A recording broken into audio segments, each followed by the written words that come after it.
Coach Pittman, and he is ready for questions. We'll go right here on the front row to your right. There we go.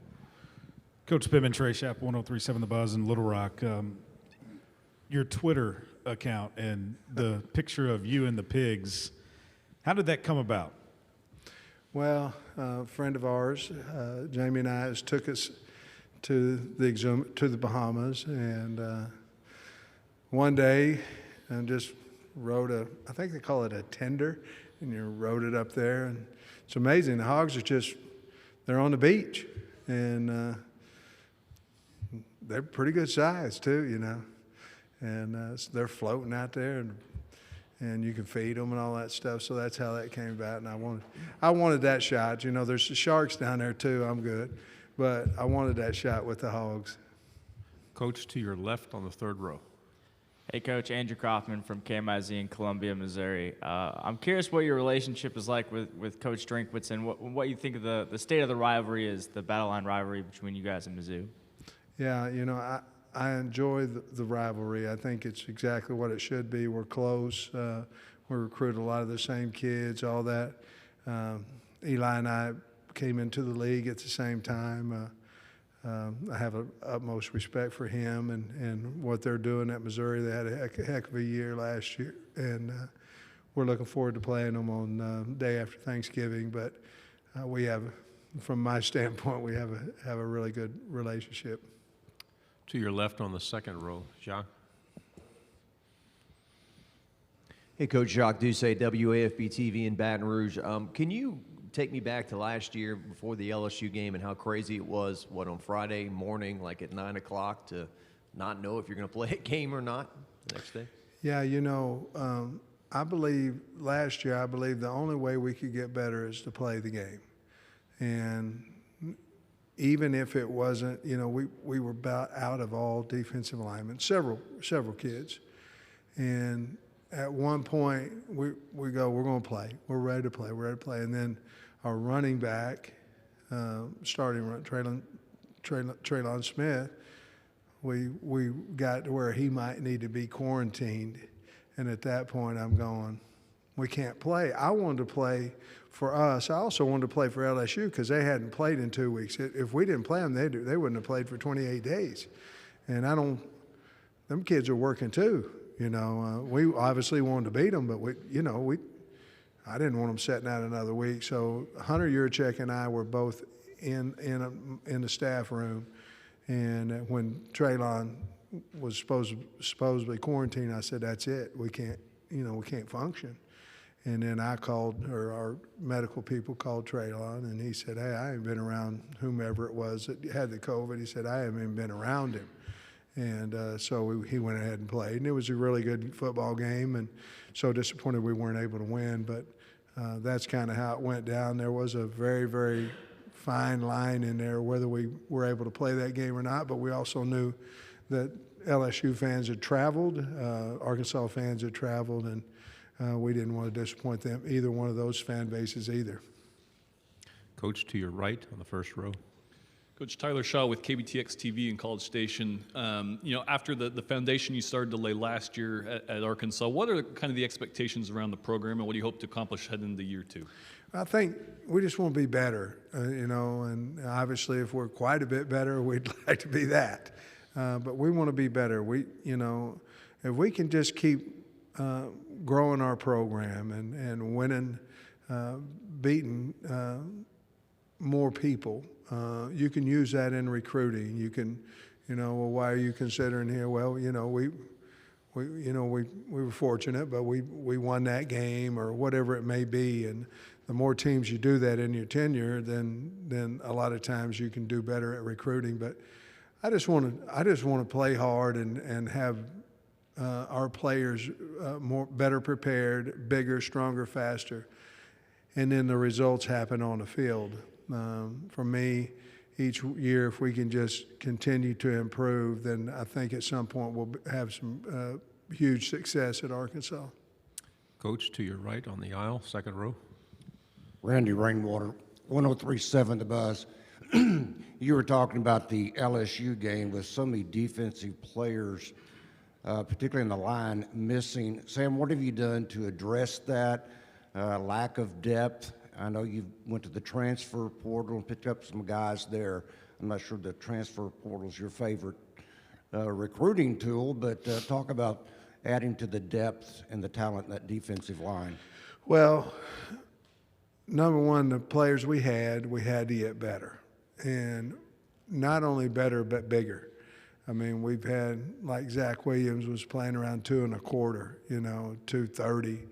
And, the guy blocking you is 350 pounds, 330 pounds. It's a mismatch. He's around 265, 270 at this point. So we had to improve what we had first. And I think we did a really good job with that. We obviously have to recruit well.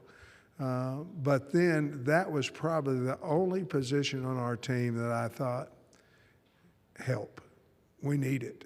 And we went out, and it's nothing against the ones we had. It's just we needed it either in the depth department or in starting department.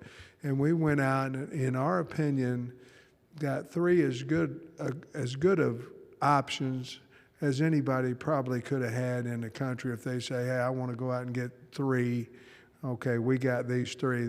We got 3 pretty good players. Coach, to your left on the third row. Coach, 2 of those players from Missouri. Trey Williams is also a local kid from Columbia. What has he brought to your team so far, and what have you seen out of him? Well, he's got leadership qualities. He's a hard worker. Markel, he's from Little Rock, Parkview. I don't know if Missouri just beat us in recruiting and want him, or if we didn't. I don't know what the story was, but he's a fine player. Played a lot of ball at Missouri. I know about Trey and Markel because Trey was giving Isaiah Wynn and and Andrew Thomas fits when we'd play Missouri, and they were both first rounders, and he was giving them a tough battle. And then, of course, I knew Markel because wherever I was, it might have been Georgia, whatever, we were interested in looking at him. So the one thing about what happened is they're very, very hard workers. And, of course, then John Ridgway elected to go in the portal from Illinois State. He was a state champion heavyweight wrestler. He's a big old kid, 6'5", 3 1/4, and has some athletic ability. That if we can shore up that part of our defense, which along with the ones we have, Dorian Gerald, and I mean, there's a lot of kids that are coming back as well. Eric Gregory, Isaiah Nichols. I think we can have a fine defense. Coach, to your right on the third row. Coach, Dan Peck, ESPN 1067 in Auburn. When we were talking with your players, they mentioned the significance of the victory over Mississippi State and the way snapping the conference losing streak and getting a win for a lot of these players that hadn't experienced very many of them at Arkansas. What you remember about the aftermath of that Mississippi State victory and how significant it could be for your program going forward? That's a great question. Thank you for it. I think the first half of Georgia, that was the first game. I think that built some confidence. I know we got beat by Georgia, but we were ahead at half. It was our first all-together game. Then we go to Mississippi State, and we left some kids home, to be honest with you. And I'm on the bus or on the plane, and I'm worried like crazy about it. And in my mind, I just go, all we got is all we need. If we go out and play well, we have a chance.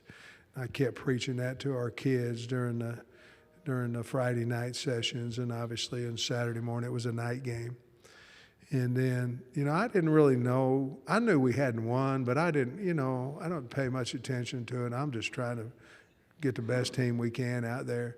And then after the game, when you go in the locker room, some of the kids are crying and some of this thing. It was a big deal, and we turned that damn jukebox on, and it was fun. 2 final questions. First on the right front row. Coach, I think everybody knows about Treylon Burks, but Davion Warren, the importance of him staying healthy this year, and then what does John David White mean to the receiving corps in this team?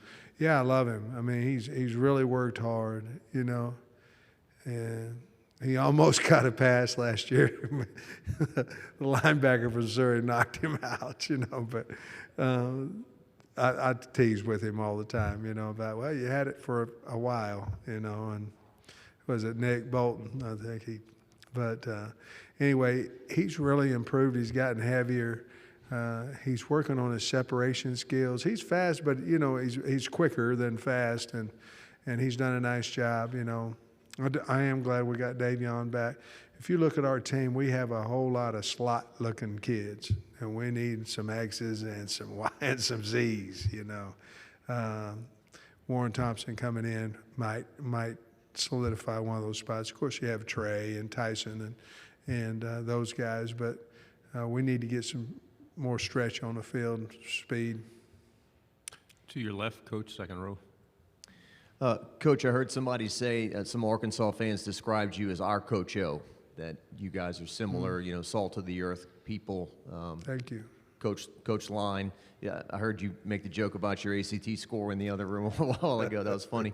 Do you find your kids and the fans kind of, you know, that attracts them to you, the way you go about things? Say again. Do you think your fans and your players admire that about you, and it kind of? I think anybody admires humility, honesty, and with that, a little bit of self-confidence. I think anybody, you know, I always say the man makes the man, the job doesn't make the man. Just because I'm the head coach at Arkansas has not changed me since I was the head coach at Princeton High School in Missouri. It doesn't change me as a person. Might change my bank account. I think people respect that, you know. Changed my bank account a lot, by the way. But